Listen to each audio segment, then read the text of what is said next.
Well, good morning, everybody. Afternoon, evening, whenever you're listening. This is Fishing for Men with Mac.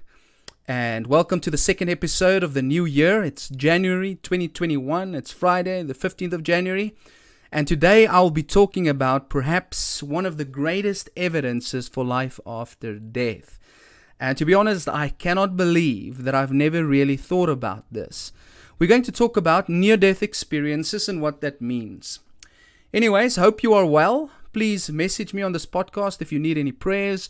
I know many who would love to pray for you. I would love to pray for you. Lots of people are going through a hard time. Many people have died this year. Maybe a loved one of yours. This virus is wild. And if you recently lost a loved one, you might just find today's podcast very beneficial. Let me start by clarifying a few things and laying out the dilemma between atheism and theism. For those of you joining us the first time, let me just define that quickly for you. Theism, you believe that there is a God. Atheism believes that there is no God. Atheism seems to be growing. Well, Christianity is also growing, but atheism seems to be growing because of science. People don't want to believe in something unless it can be proven and touched, and since God cannot be touched and cannot be scientifically proven according to the opinion of some, therefore God does not exist. Atheism therefore is founded on what we call materialism. Well, what is materialism? Materialism says that nothing exists that you can't touch. You can't touch it, it doesn't exist. If it is also founded on naturalism. Naturalism is this: only this world exists. Nothing outside of it. So do you get that? Materialism says if you can't touch it, it's not real. Naturalism says there's nothing that exists outside of our universe, our physical material universe. And these ideas are then obviously backed up by evolution. And evolution says that we randomly evolved. We are only animals, nothing more. In other words, we don't have souls. You see, because you can't touch a soul. You can't prove scientifically that you have a soul. Therefore, you don't have a soul. We are only biological creatures. We are chemical machines. The reason, therefore, why people don't want to believe in anything else is because it can't be proven. But there is something that has been statistically proven and physically tested that proves we are more than just flesh. That there is life beyond death. That there is a realm apart from the physical world. In other words, it debunks materialism and it debunks naturalism, and scientists don't know what to do with it. They have provided more than 20 explanations for it, and the reason why there are so many explanations is because they don't find anyone that sticks. They haven't found an answer. Are you ready for the drum roll? It is the documented near-death experiences of thousands of people. Now, you obviously didn't expect that, right? Especially coming from a Christian. If you're like me, you've heard many people say, well, I died and I saw this and I saw that, and you've basically not believed in that. Well, let's continue talking about it. So, give me a chance. What got me onto this is a documentary that I'm busy watching on Netflix. Now, I know a lot of Christians throw stones at Netflix. Great, I agree. There's a lot of stuff on TV, on the news. They're not good. I try to look for the good stuff whenever I have a platform, whether it's DSTV or Showmax or whatever. I try to look for what is good. You eat the meat and you spit out the bones, right? And this is just one of those documentaries that was so interesting for me because it's based on real life. Now, if I want to watch a relax and just watch something, then I scroll through the documentaries usually. And there was a book written by a lady named Leslie Kean, and you can go buy this book. And she's an investigative journalist that seems to be very interested in the paranormal and in UFOs. She researched and then wrote a book called Surviving Death. And I think that book was then turned into this documentary that I'm currently watching. The series is filled with things like mediums and reincarnations and things like that. That's the bones that I just spit out. But the thing that interested me the most is this idea of near-death experiences. If you go watch the first episode, you will see what I mean. Did you know, I didn't know this, that there are faculties at universities that study this. They are dedicated to study life after death. I didn't know that. They are dedicated to study near-death experiences. So this is a legit science. You know, and you'll meet atheists. I spoke to an atheist the other day about this. He said, which scientist would engage in pseudoscience that deals with near-death experiences? Obviously, this guy doesn't know that some of the greatest universities in the world have faculties dedicated to this. So people are studying this because they want to find out what is happening. How can we explain the fact that people die and have experiences after they've died, come back and then tell us about it? The first story that comes up, and I would encourage you to go look at it, is about a lady that went kayaking on a river and she got stuck underwater after going down a waterfall. She was dead for more than 30 minutes. Now, if you've studied a little bit and you go speak to a doctor, 30 minutes, you're dead for 30 minutes, you're dead for 30 minutes. That means no breathing, no brain functioning, dead. Heart isn't operating. And listening to her testimony as to what she experienced, she said she saw people on the other side. She found herself in a place of amazing love and comfort, that there were spirits speaking to her. She didn't know if those spirits were people or that they were angels or whatever. And while this was taking place, she also could see that the people that were trying to resuscitate her. In other words, you've heard these people that say they came out of their body and they float on top of their body and they look down at their bodies, and that was quite an interesting story for me. Now, if you like me, you would say, yeah, she made that up. That is rubbish. She was dreaming. Or she is lying. Well, first of all, it's impossible for her to dream since her brain was dead. She was dead for more than 30 minutes. No brain functioning. In other words, there's no misfiring. There's no firing in the brain between the synapses. And that is what stuns scientists. They don't know what to do about it. They don't have an explanation. Let's say that she was lying. Well, that is possible, except that there has been thousands of people that have recorded similar experiences that basically almost record to the detail the same event. Are they all lying then? Are they in contact with each other from all over the world to continue with the lie and say, hey man, I hope that you get a near-death experience and you've got to copy what I said? No, it's no lie. These people genuinely had these experiences. That is what I believe. That is what these scientists believe. Whether they believe in God or not, they believe that these are legitimate experiences. And you know what the coolest thing for me was about this lady? She said she didn't want to come back. So in other words, she almost, I can't remember what she said. I think she said that these beings told her to rather go back. And she said, no, she doesn't want to. She loves it here. Okay? So the experience and the feelings and the peace that she said she experienced was beyond comprehension. She felt safe. And that got me thinking, what if the people we tried to keep alive would actually be better off if they died? Now, as a Christian, I believe the other side is real and great. But this story really brought it home for me. I don't have to fear the other side. I should be excited for the other side. I now understand Paul and Stephen as well, right? Stephen, he's smiling and he's looking up to the heavens and he sees heaven open and they're stoning him to death. And the text says he fell asleep. We see Paul, who not only wrote it a few times that Jesus is coming back for those who long for his return, he seems to imply that there are people so excited to die. And then you look at Paul and he's saying, you know what, for me to live is Christ and to die is gain. He says, I'd rather die than be on this planet. Now it starts making sense to me.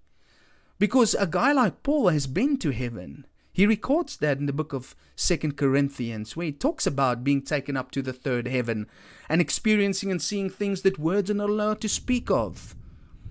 Please note, I'm not saying that this woman went to heaven or whatever. I don't know what her faith was about. But let's leave that out of the equation. Let's go a little bit deeper and look at the research. Near-death experiences are reported in about 17% of those who nearly die.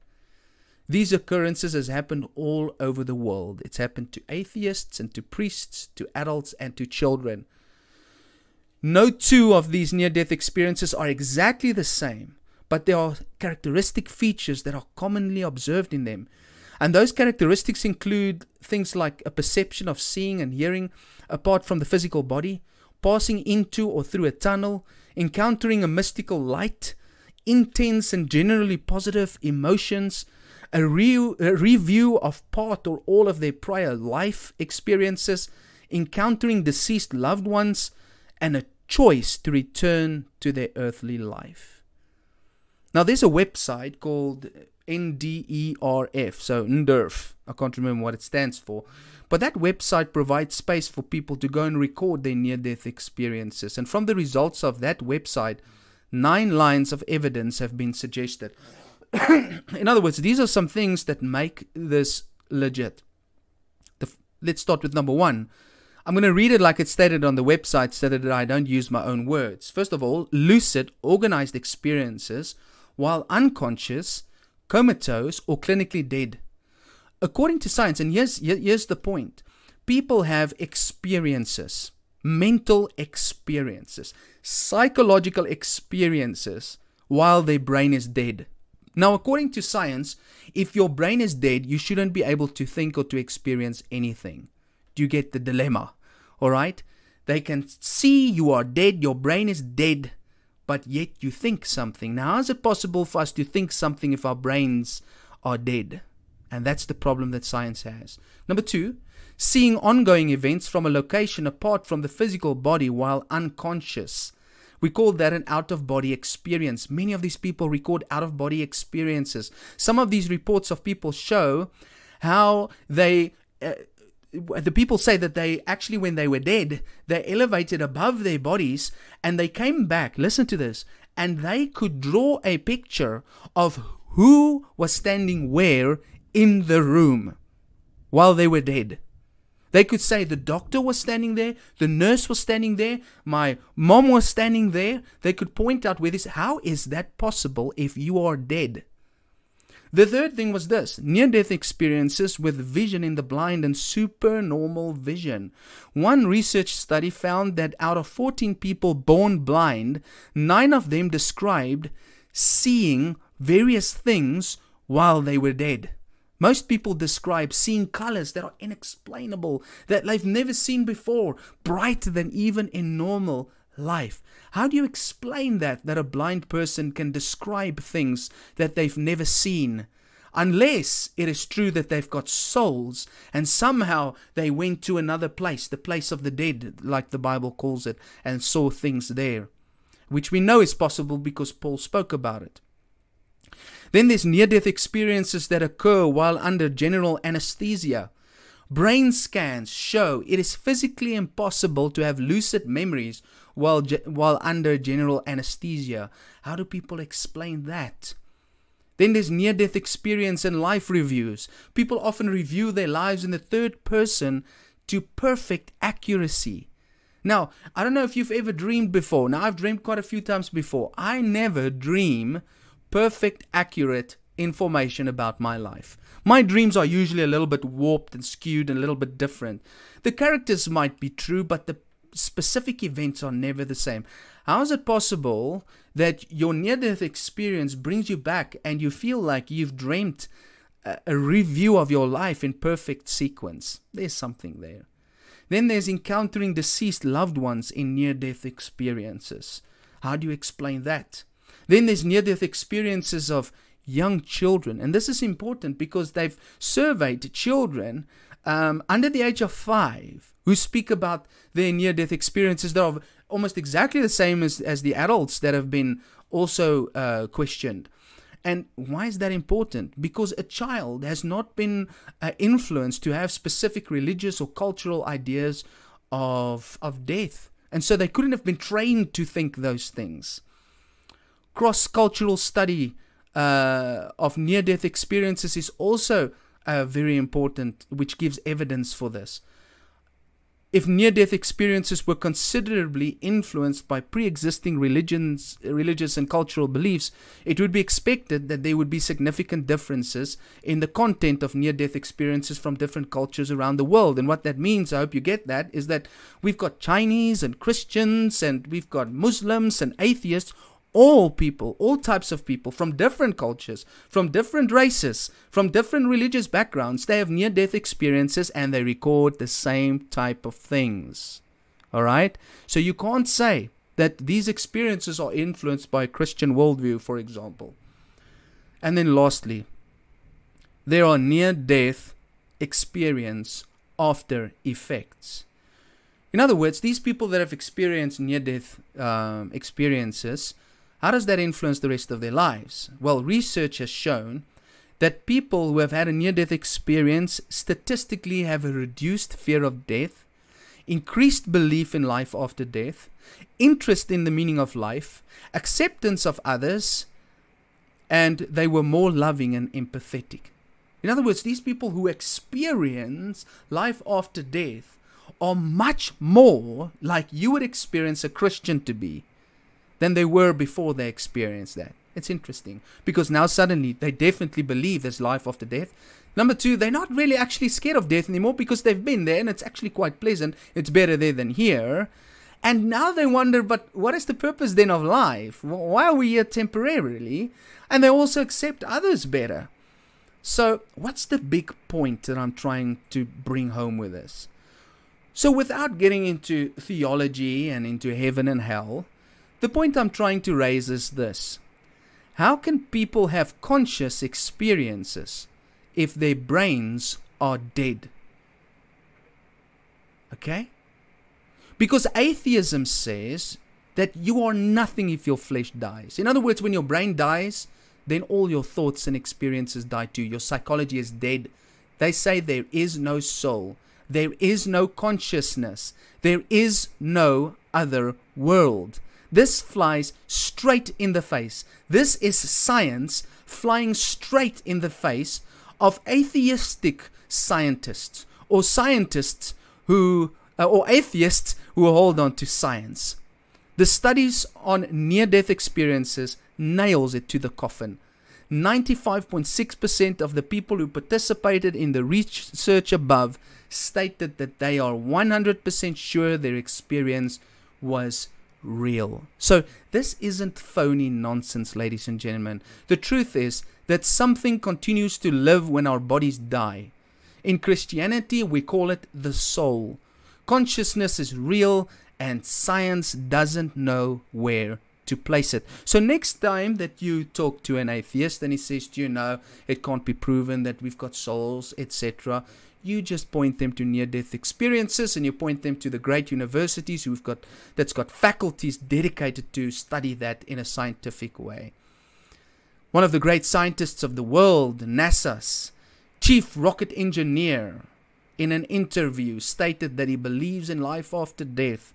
He gave 3 reasons. He said, number 1, because he believes in God. Number 2, because Jesus was a real historical figure. And thirdly, because of near-death experiences. Scientists agree on this. They can't answer this question. It proves that we are more than matter, ladies and gentlemen. We are more than biological, chemical machines. And what's interesting for me is that my stepfather had the same experience. He died, I think, 2 years ago in the hospital here at Hillcrest Hospital. He had something done in his heart. It wasn't a major surgery. It wasn't an open heart surgery. I can't remember what you call it, but it's intravenous. And they had to resuscitate him 3 times.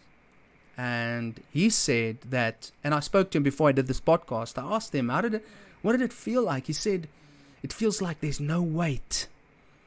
He says it's so peaceful. He said there was like a light, a shining light, but that light was me. So people use very abstract words or ideas to explain it to us because it's otherworldly. It's not of this world. He said it's the most peaceful experience he's had, and he didn't want to come back. He was great if he didn't come back.